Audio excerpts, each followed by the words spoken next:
Olá, muito bom dia, muito boa tarde, muito boa noite para você que nos escuta aqui no nosso podcast Fractais. Eu sou Alexandre Valverde e estou aqui com Dani Dutra. Tudo bom, Dani? Tudo e você, Ale? Bom dia, boa tarde, boa noite para todos os nossos ouvintes, para Felipe, Ide também. E aí, Fê, como é que você está? Epa, animado agora para essa gravação. Animado ao começo dessa gravação, que não vai pro ar. Foi bom. Rolando um masking gigantesco aqui, ar. mas tudo bem, piada interna, né? Então, boa noite, pessoal. Saudade aí de estar com vocês. O Ale, ele sempre começa falando, parece que ele tá rindo, é porque sempre antes eu faço uma claquete, assim. E às vezes ela é meio engraçada. Não, bate a palma, né? Para as pessoas entenderem como que é a claquete. Não, Dani, sacanagem. Imagina alguém tá ouvindo no carro e ouve o áudio explodir a orelha assim. da pessoa ali. Muito bem. E hoje a gente vai falar uma continuação, de um certo modo, do tema do nosso último episódio, em que a gente falava sobre os nossos hiperlativos, as nossas hipérboles, os nossos, entre aspas, excessos. E o tema dessa conversa é sobre hiperfixação afetiva, que é um dos modos como nós podemos nos relacionar com as pessoas. E isso tem muito a ver, né? Decalca muitas características dos nossos interesses especiais. Ou seja, é aquela questão, aquela situação, no caso, uma relação com alguém, que vai capturar completamente a nossa atenção, a nossa dedicação, a gente vai ter dificuldade para pensar em outras coisas que não seja aquela relação, a gente vai querer estar o tempo inteiro orbitando em torno daquela pessoa, querendo saber mais sobre aquela pessoa. E isso pode trazer para a gente uma série de vantagens, vamos dizer assim, no sentido de que a gente se expõe a experiências afetivas muito intensas, então a gente tem uma vivência íntima muito prazerosa quando a gente está nesse estado com as pessoas, mas também pode ser uma avalanche para quem está ali, se a pessoa também não pode ressoar na mesma toada, vamos dizer assim, né?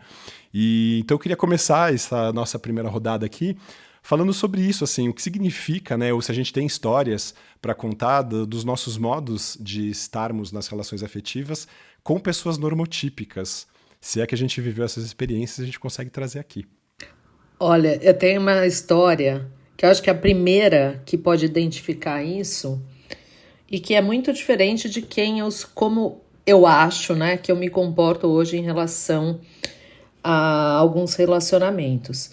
Mas quando eu tinha mais ou menos, acho que uns 12 anos, eu fiquei apaixonada por um menino da escola, com o qual eu nunca tive absolutamente nada. E era um cara super bonito, né? Porque diz uma amiga minha que eu gosto de gente que parece super-herói. Assim, com uma cara um pouco... Mas isso é eu ia falar amplo, uma cara né, normotípica. Porque isso é muito amplo, porque o Hulk é um exatamente. super-herói. Hoje em dia... A gente tem o Tony Stark, Capitão América, ou é mais Thor, é mais nórdico? Não, entendeu? é mais tipo Capitão América e Super-Homem. Saquei. Então é mais nesse tipo naipe. coxinha. Só que ele era... assim. Topete. Enfim, mas só pra dizer que aí eu dei um apelido pra esse moço de Smurf. Então, e eu só falava o dia inteiro desse moço. A minha família, toda vez que sentava pra almoçar ou tomar café comigo, meu pai falava assim: ah, nossa, você não falou desse moço hoje ainda. Tá tudo bem? Bom, Aconteceu mas alguma foi... coisa? Exatamente. Aí era um tanto de poesia e música que fazia. E, assim, um monte de coisa, mas ficava meio só na minha cabeça e na cabeça da minha família. Porque para ele mesmo, eu nunca falei nada. E aí eu aprendi, até a única coisa que eu sei desenhar até hoje é um Smurf. Eu desenho um Smurf assim, você fala assim: ah, oi, tudo bem? Se você falar assim, ah, desenha alguma coisa, eu desenhar um Smurf, você vai pensar que eu sou uma artista. Fala assim, nossa, a Daniela manda muito bem no desenho. Não, foi de tanto que eu desenhei o Diabo do Menino. E aí isso, pra mim, foi muito representativo em relação à hiperfixação afetiva. Aí eu vou deixar vocês contarem uns casos para depois voltar um pouco, acho, numa diferença comportamental que eu vejo hoje com a maturidade em relação a isso, né? Eu olhei para isso e corrigi algumas coisas racionalmente. Maravilha. E vocês, meninos? Você tem mais Smurfette ou não? Tem mais o quê? Uma Smurfette? Você já teve? Uma Smurfette? Sim. Nossa, demais, galera. E sempre foi muito intenso. Sabe o que eu ia te perguntar, Dani? Você tem registro dessas coisas que, tipo, que você escrevia, que você tocava e tal, ou meio que ficou Eu pra acho que eu trás? não tenho mais, talvez eu tenha. Sabe, a gente, não sei vocês meninos, mas as meninas faziam muita agenda, né? Escrevia na agenda Diário. hoje e tal. Eu lembro que tem umas coisas assim, viu, por exemplo, viu Smurf, é novas. Sabe, umas coisas assim. Na minha época tinha, quando se comprava o caderno, vinha aquelas figurinhas, sabe? Na Sei, primeira sei. página. E aí, tipo, cara, pô, fazia altas coisas com aquilo. Eu tocava Mas. violão, né, nessa época. E aí Então eu eu ia te perguntar. tinha o caderno de violão e tinha uma música. Sabe uma música do Léo Jaime? Aquela, você vai de carro pra escola e Mas eu só vou a pé. Não, e aí eu falava assim, você vai de skate pra rua. E assim ia, entendeu? As minhas amigas demais. sabiam cantar a música. Entendeu? Nossa, eu fazia muito isso, Dani. Eu era conhecido entre meus amigos por me apaixonar muito, assim, né? Eu sempre fui uma pessoa muito apaixonada. E isso continua e hoje eu entendo que tem muito a ver com eu fazer parte do espectro. Mas, de certa maneira, eu acho que quando eu paro pra pensar na minha trajetória, eu fui ficando cada vez mais desconfiado com seres humanos, como me relacionar com outros seres humanos. Então, naturalmente, eu fui pegando essa coisa que era muito mais bruta, né? Quando eu era mais novo, ou seja, ela se manifestava muito mais sem meu controle. Então, naturalmente, ela se manifestava por outros seres humanos. E aí, como você vai criando essa barreira com eles, hoje, essa minha hiperfixação afetiva aqui permanece a mesma, ou seja, a pulsão, o impulso, né? Essa característica minha sempre esteve ali e nunca deixou de ser. Só que eu traduzi ela para os meus interesses profissionais hoje. E eu imagino que todos vocês tiveram ou fizeram muito isso na vida, eu não sei, na verdade. Aí, Mas, Id, vocês você me também tem falam. umas músicas que você compôs para as mulheres pelas quais você ficou apaixonado, tem essas coisas também, né? O Id não tá Sim. contando tudo aí. Que você fica Não, mas poeta também nesse sentido, né, Id? Tem uma coisa que eu consigo muito voltar para quem eu era antigamente, se eu preciso. Porque eu tenho uma memória muito boa. Então, o que eu quero dizer com isso? Hoje, na minha vida, eu não tô vivendo tanto isso, essas músicas. E nem no momento daquelas músicas, mas eu consigo voltar para aquelas sensações, entendeu?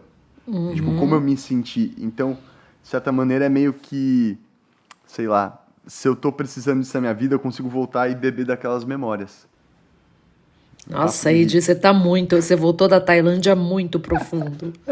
Nas profundezas das emoções de Id Miguel. Ai, ai. Enfim, E desculpa. como que elas reagiu a você, Id, com toda essa intensidade?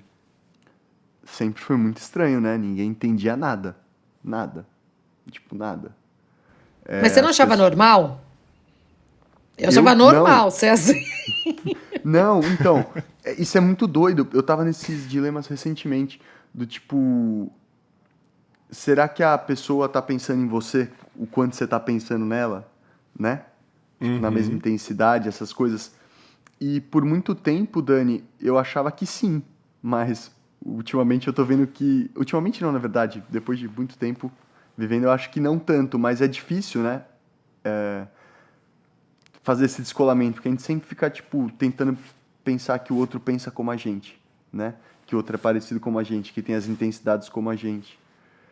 E, ao mesmo tempo que pode ser muito bonito e fazer você se sentir especial, aceitar que isso é só seu, pode ser algo também que é muito doloroso e exclusivo, né? Pensar que, putz, só eu sou tão intenso. É só seu, mas do ponto de vista, né? É.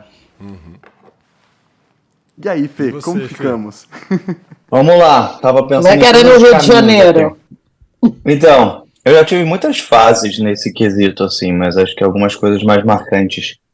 Então, tipo assim, acho que o primeiro paixão, assim, eu escrevia, e aí bota a idade na minha máquina de escrever, eu tive máquina de escrever, Bonito. poesias para uma menina que eu gostava. E aí eu tomei um toco bizarro, não foi simpático o fora que eu tomei.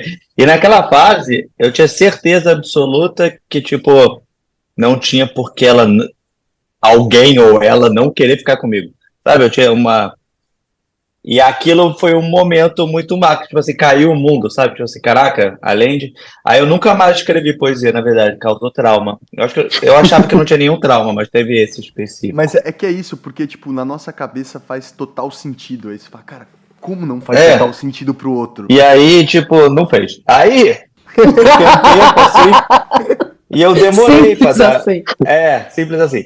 Aí eu demorei pra dar, tipo, o primeiro beijo, tava bem lerdo, assim. Aí tem aquele negócio de hiper coisa que, tipo assim, eu menti por muito tempo que eu tinha dado meu primeiro beijo, então eu acreditava na minha própria mentira. Então quando eu dei meu primeiro beijo, pra mim eu já tava super experiente, porque eu já tinha mentido por tanto tempo, eu já tinha acreditado na minha própria versão, assim.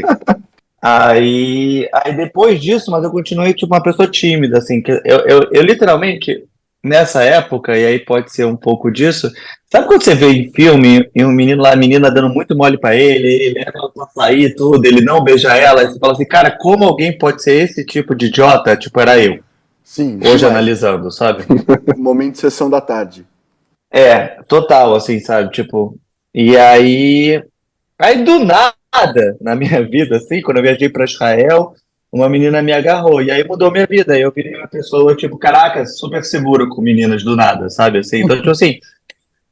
E aí na fase final, só que aí tem a parte de hiperfixação e tudo mais, assim, nesse quesito do episódio, não falando sobre amores em si, é o fato de, tipo, tinha alguns relacionamentos, mas eu sempre sonhei em casar, ter filhos e tudo mais, coisa que está bem realizado, mas, tipo, antes de achar minha esposa, eu tinha desejos por isso, muito mais, eu tive a fase de pegação e tudo, mas no final era muito mais um desejo de casar, sabe? Então, tipo assim, e até no caso da minha própria esposa, o desejo de casar era até mais meu do que dela naquele momento, assim, tipo, e é engraçado. E a minha ex, tipo assim, eu fiquei um bom tempo com ela e não dava certo, só que eu tinha medo de terminar, então, tipo assim, tipo, eu não sei o quanto que eu era fixo no afetivo, mas eu não seguia as próprias dicas que eu daria pra outra pessoa, pra mim mesmo, assim, no que fazer, sabe? Então, tipo... Pô, isso é um clássico, né? Eu vivo isso na minha vida o tempo inteiro. Exatamente. Você tá falando da minha vida. É teoria versus... É igual todo mundo nesse caso. Senhora, mas... cara. Putz. Então, tipo assim, eu tive algumas fixações, assim, mas eu não acho que é tão real em mim, assim. Tipo assim, eu tive muitas fases que eu era galinha mesmo e, tipo, namorava, ficava com mais pessoas de sentimento nenhum. Galinha. Tudo pra definir idade. Farpado. É o termo carioca. Não, essa eu não conhecia, essa eu nunca Nem eu.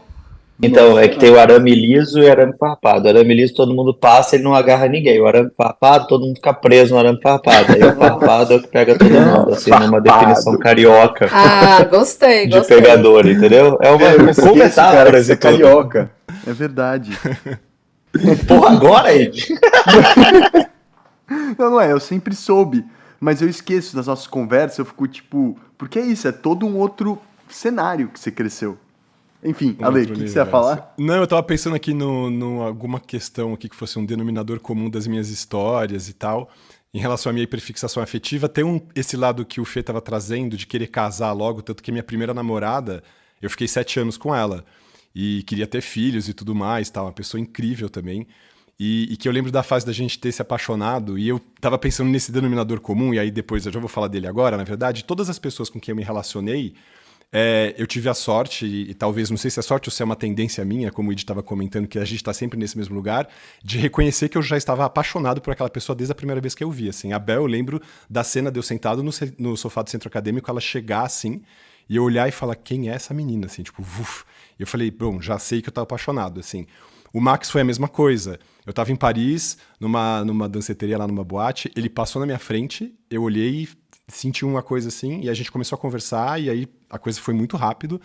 E essa história, eu me casei com ele depois, e eu conto isso porque isso é uma característica de hiperfixação afetiva. No terceiro encontro a gente já estava morando juntos. E a gente passou 7 anos juntos também. Que doido, cara. Posso perguntar uma coisa? Pode Qual perguntar. que é a música que vem na sua cabeça quando você tá, tipo, contando essa história e pensando nela? Qual você acha que seria a trilha sonora? Vixe. Nossa, pode falar qual que era a minha? Era aquela música do Earth, Wind and Fire, tá? Tipo... After the love is gone, it used to be right and wrong. Vocês conhecem essa música? Eu acho que... Não. Enfim, Ale, qual que seria a sua? Nossa, pensando assim, de bate-pronto e de... Bom, eu tava ouvindo um tango agora do Gotham Project, que acho que ia ficar bem legal, assim, que é um tango misturado com música eletrônica. Eu adoro o Gotham Project. Acho que a da ambiência é muito boa agora. Me veio essa, mas... porque apesar que era Paris, né? Exatamente. Mudou completamente o contexto, né? Já virou tipo uma série meio de um flerte mais... Não, e dramático. O meu namorado agora eu tava também mais foi nela isso, cueca. assim. A gente se conheceu e desde o primeiro dia eu já sabia que eu tava numa lida amorosa com ele, assim. E é muito impressionante.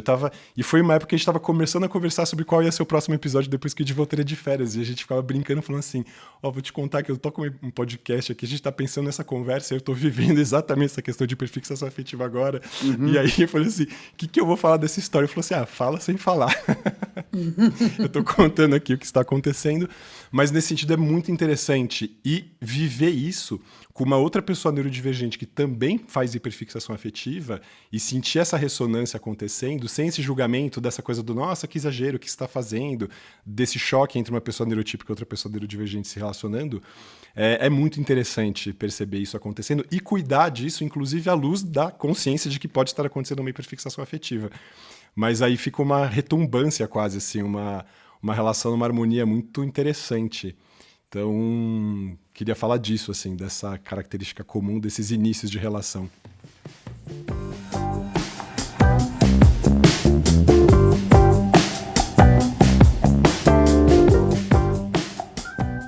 Mas você falou uma coisa que me veio uma dúvida, Ale. Como cuidar disso? Né? Como não extrapolar? Porque quando eu falei, por exemplo, para vocês que eu me comportava de forma diferente hoje, realmente eu vejo muito o meu interesse, né? A hiperfixação, assim, do meu interesse na pessoa, em querer saber o que envolve a pessoa, como pensa a pessoa e tal, mas com muita consciência do não vou stalkear a pessoa, não vou falar isso para a pessoa, não vou ficar ligando para a pessoa, não vou. Então, assim, o comportamental nesse sentido, eu assumi bem. Né? Eu não sou uma pessoa que, enfim, sufoca o outro, nada disso. Mas o interesse, o ímpeto, como diz o Ide, ele existe. Eu não me lembro recentemente de ter passado por uma situação assim para sofrer, mas poderia acontecer.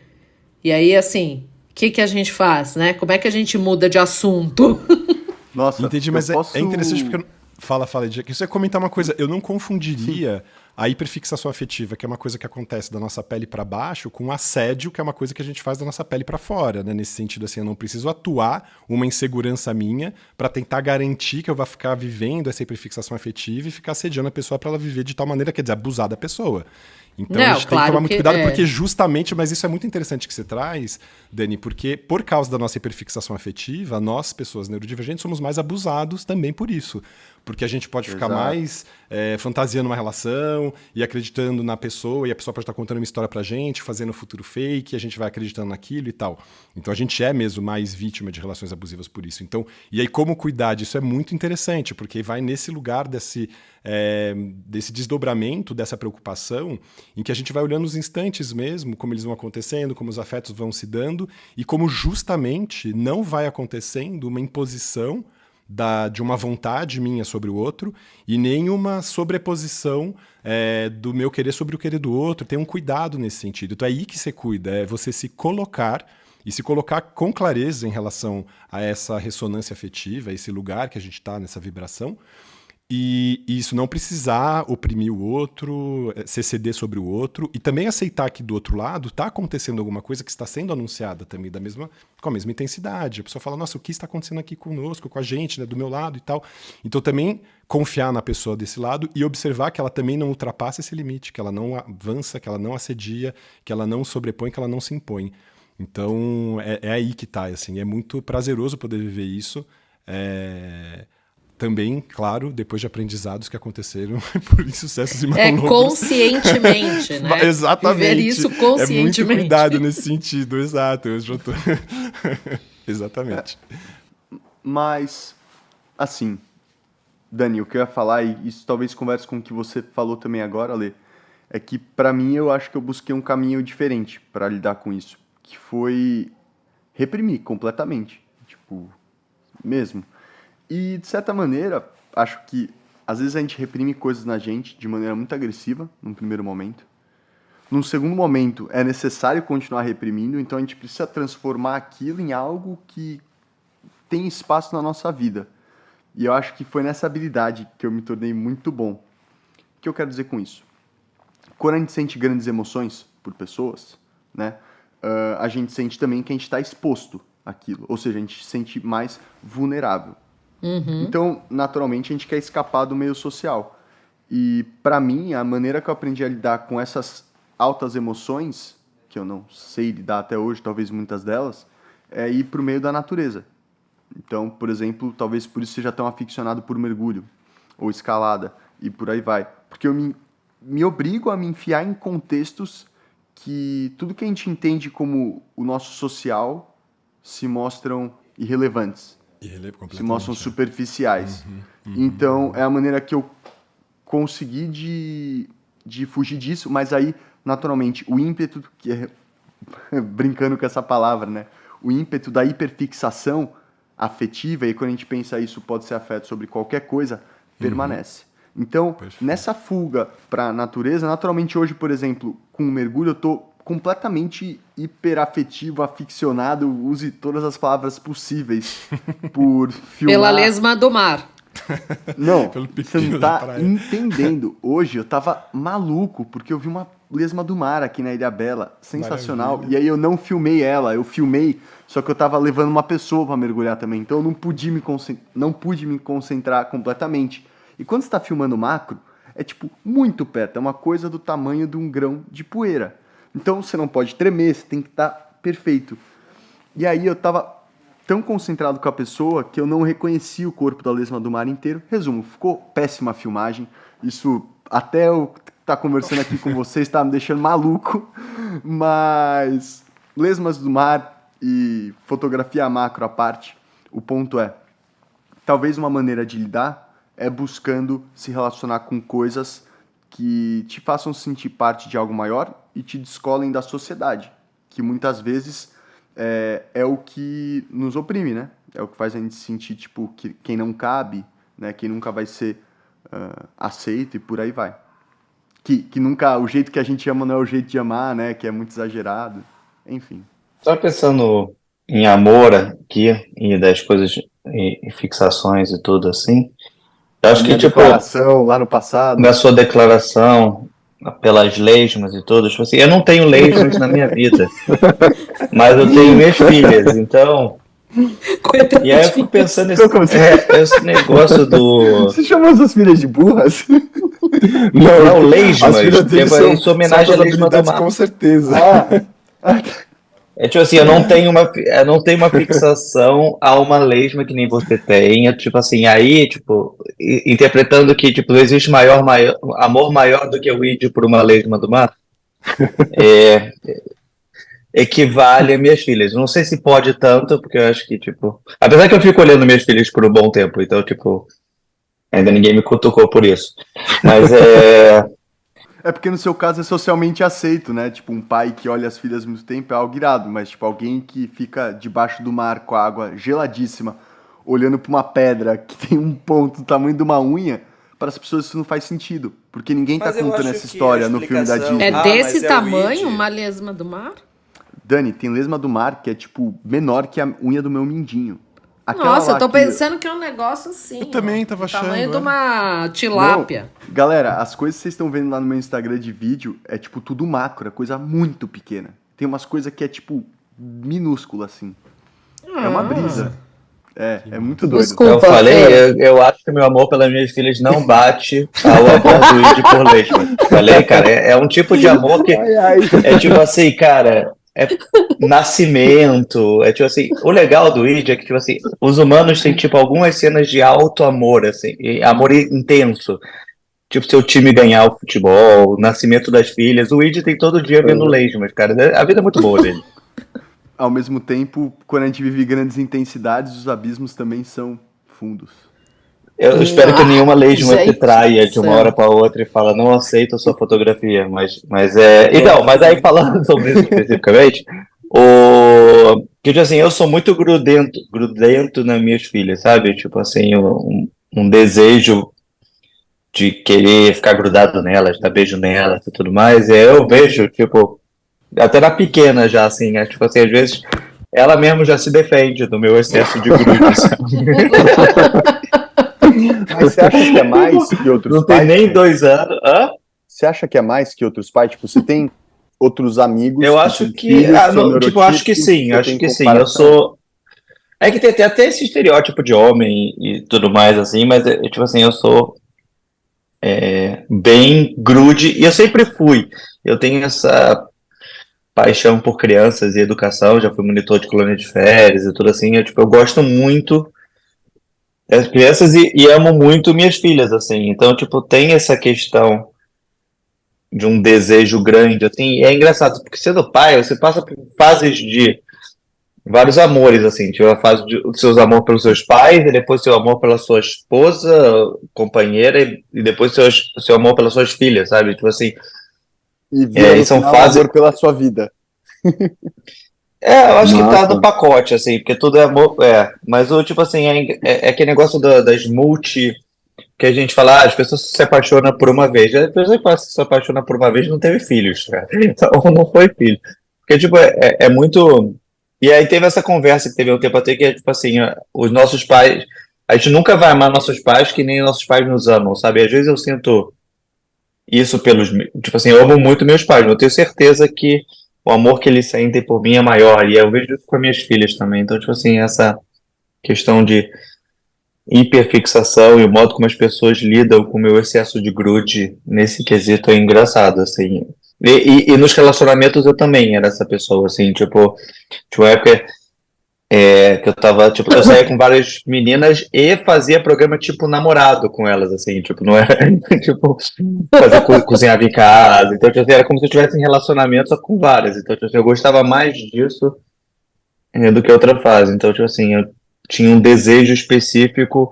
E aí tem um quê, que eu acho que é um pouco do nosso, e não nesse tema da hiperfixação ativa, do desejo, no meu caso, né? O desejo de estar com alguém, assim, tipo, de não ficar sozinho de algum modo. Então, tipo, sai de relacionamento para ir para relacionamento, tipo assim, Cara, essa é a eu acho contradição que da minha vida.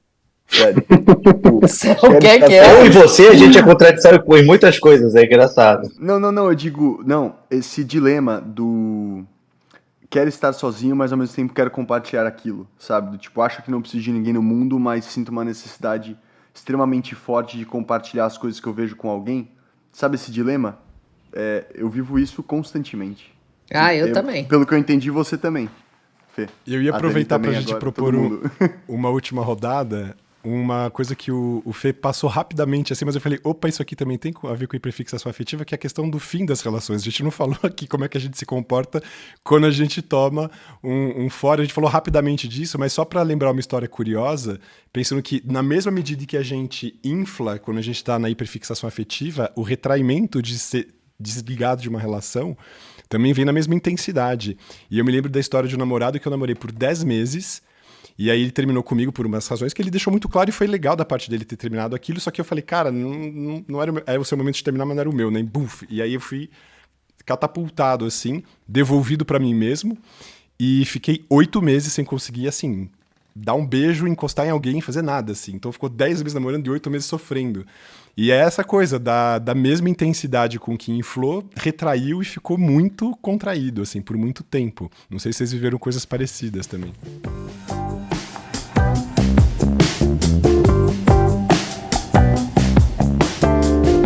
Eu não, me recupero rapidex. Sério, Dani? Eu me recupero Irado. rapidex, gente. A Dani é o tipo macho alfa do nosso grupo, cara. É muito engraçado, cara. Todos nós sofrendo, querendo Cara, tipo, total. Eu acho que a gente pensou assim, cara, a gente precisa de um macho alfa no nosso grupo, vamos chamar a Dani? Tipo, é o objetivo. É, tipo isso. Eu sofro assim, dou uma sofrida, tipo, sei lá, aconteceu hoje. Sofro hoje, uma noite de sono pra mim é assim, de uma recuperação que vocês não fazem ideia, gente. Assim, no outro dia eu já sou uma nova pessoa e pá, vamos. Eu assumo, assim, eu consigo... Tanto é que, gente, difícil ter recaídas, assim, do passado, não tenho esse histórico. Eu meio que resolvo a coisa meio rápido e, pum, sigo em frente. Mas, Dani, posso comentar um negócio pra não perder? Pode, Tava pode. pensando sobre essa coisa dessas resoluções e a real é que, tipo, eu sinto que a maneira que eu percebo o tempo e a maneira que as memórias se comportam na minha mente são muito diferentes. Então, às vezes uma coisa, vamos supor, terminou um relacionamento, vai. Aí, pô, fiquei bem super rápido. Mas, ao mesmo tempo, num outro momento da minha vida, que pode ser distante daquilo, a intensidade daquilo parece que volta e meio que me cobra, sabe? Então, quando, Ale, você trouxe essa coisa do tipo, desse fim, eu fiquei pensando que, na verdade, pra mim, eu tô vivendo esses fins e esses começos Depois constantemente. Isso eu digo numa escala do meu dia, tá? Em diversas escalas. E é isso que, de certa maneira, me destoa da média das pessoas. E aí, Dani, voltando para nossa conversa lá atrás, da gente buscar, tipo, pensar que o outro pensa aquilo que a gente está pensando, por muito tempo, e até hoje eu ainda acho, que as pessoas estão vivendo essas intensidades de conflitos que eu estou vivendo naquele momento enquanto eu estou com ela, mas não. E não só sobre intensidade, mas também sobre espaço-tempo. O que eu quero dizer com isso? Eu percebi que eu trago memórias, lembranças e coisas que já acabaram, né, ou já tiveram um momento de término, mas eu me pego refletindo sobre elas muito tempo depois, só que a grande diferença entre eu e a maioria das pessoas é que isso acontece muito mais comigo durante um dia e é muito mais intenso.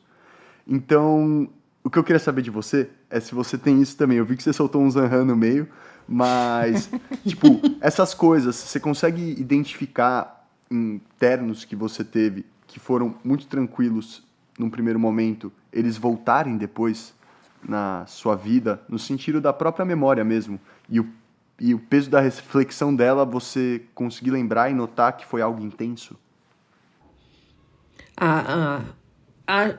Posso falar bem a verdade? Não sei se eu acho que eu tenho esse termômetro de reconhecimento se foi intenso ou não, mais na hora que acontece. Né? Por exemplo, ontem me aconteceu uma coisa engraçada. Eu fui casada, né? Vocês sabem, mas durante 5 anos, sei lá, 3, 5 anos, agora já não lembro, mas isso foi até 2007. Enfim, teve uma ocasião que eu vi essa pessoa, enfim, quando a mãe dele faleceu e tal, e depois nunca mais eu vi. Aí ontem eu tava almoçando, e até tinha conversado com um amigo meu, eu falei, nossa, é engraçado como a gente não vê umas pessoas, porque a gente tava falando umas pessoas do passado, que nós trabalhamos juntos e tal, não vê e tal. De repente eu olho pro lado, quem tava passando? Nossa. Essa pessoa, né, meu ex-marido. Mas, assim, ficou assim, parecia que tinha congelado e que a pessoa tava passando, assim... E eu não fiz nada, eu fiquei um pouco muda porque eu não queria que ele me notasse, na verdade. Tatuar! Tipo assim, porque a pessoa que estava comigo chegou a conhecê-lo. Então, assim, se eu esboçasse alguma coisa e a gente estava sentada numa mesa da calçada, ia tumultuar, e eu não queria. Mas aí, assim, passou, e é isso. Por exemplo, eu não senti uma emoção, uma coisa diferente do que eu vinha sentindo até então, em relação àquela pessoa e aquele relacionamento. Mas então, você acha que se isso tivesse acontecido, vamos supor, outra pessoa que estava na mesa com você, que não é neurodivergente, tivesse passado pela mesma situação, né? Então, alguém do passado passou ali depois de muito tempo. Você acha que essa pessoa... Você acha que você sentiu numa intensidade diferente que a média das pessoas? Então, difícil, né? Essa pergunta, falar sobre o sentido do outro. Gente. Ai. Não sei, principalmente pra mulher, viu, gente? Porque eu tenho cada amiga, assim, que sente, eu acho que elas sentem tão mais profundamente do que eu algumas coisas, como diz o Felipe, eu sou macho alfa, assim, que fica difícil pra mim. Uma vez eu namorava um cara que eu namorei, eu também tenho certeza que esse é neurodivergente, mas também ele não sei se ele já sabe hoje em dia, enfim. Mas as pessoas falam assim, nossa, vocês ficam ótimos juntos, porque vocês dois são super frios. Era tipo esse comentário que a pessoa que falava. Vocês são um casal tão prático. Vocês são super racionais. Só que nem é tão verdade assim, mas era assim que as pessoas... Eu adoro viajar com vocês porque tudo é fácil de tomar decisão. Eles são super práticos. Que horror. Maravilha, pessoal. Acho que a gente vai encerrando aqui a nossa conversa de hoje. Quem queria começar a terminar a última rodada? Eu posso terminar. Eu puxei o negócio de términos, acabei não falando tudo assim, mas mas eu vou deixar um questionário final para a fase final. Não, questionário final, porque eu acho que término tem 2 tipos de término, quando é seu e quando não é seu. E eu acho que isso muda muito nas percepções, assim, ou quando é não esperado ou quando é esperado, assim, eu acho que tem. Isso define muito. De episódio, né? Tipo, términos, eu acho que é um tema términos, aí, tipo, as versões. Então, tipo, para um futuro episódio, términos. E aí temos a participação da nossa macho alfa, Dani, pra segurar o show dos sensíveis. Exatamente, eu vou contar por que essa pessoa terminou comigo. O casamento fui eu, talvez responda algumas coisas. Mas esse outro relacionamento não prático. Foi bem foi assim, prático, mas ele basicamente terminou porque a pessoa não queria colocar uma calça jeans pra ir pra algum lugar. Era tipo isso, entendeu? Nossa, como você obriga o cara a usar calça jeans? Comigo ia ser falso, Dani. Eu tava até zoando, porque no trabalho eu só uso calça jeans e polo. Se você me obrigasse a usar outra roupa no trabalho, eu teria dificuldade. Não, a pessoa queria usar moletom e não calça jeans, entendeu? Sei lá, era uma assim. Aí não dá, tem que terminar, não dá. Entendeu? Isso aqui é muito doido e eu vou puxar agora o final. Não, foi ele que terminou, gente. Não, eu sei, Dani. Mas o meu... Entendi. Tipo, ele ficou entendeu? Muito abismado eu não que aquilo vou foi uma grande calça questão. Jeans, eu não vou colocar calça jeans. E assim acabou um relacionamento de 5 anos. Uau. O hiperdesligamento afetivo é o nome disso. É isso que eu ia falar, tipo, fazendo um momento merchandising aqui, mas acho que nosso podcast é muito sobre isso. Tipo, não é sobre a calça de moletom ou não usar a calça de moletom. E sim sobre como, tipo, certas coisas que pra média da sociedade não tem um peso, pra gente tem. Uhum. Inerente ao que seja. E é isso que precisa ser entendido, entendeu? Que ninguém entende. E muitas vezes a gente não entende com a gente mesmo. Então, tipo, a gente se julga por talvez ter um relacionamento de 5 anos por causa de uma calça. E daí? É como eu sinto as coisas. E é com isso que eu dou adeus. É dando razão para o ex-namorado de Daniela que eu dou adeus. Não, Daniela, não. Pelo amor de Deus, eu juro por tudo que não foi não, minha pode, não tem problema. Verdade. Eu também. Obrigado, Ed, por fazer a Dani chorar no final do episódio. Não isso. Eu quis dizer outra coisa. Desculpa. Eu sei, tu sabe. Ai. Uma ótima noite, gente. Pessoal. Um beijo grande. Boa noite. Beijo.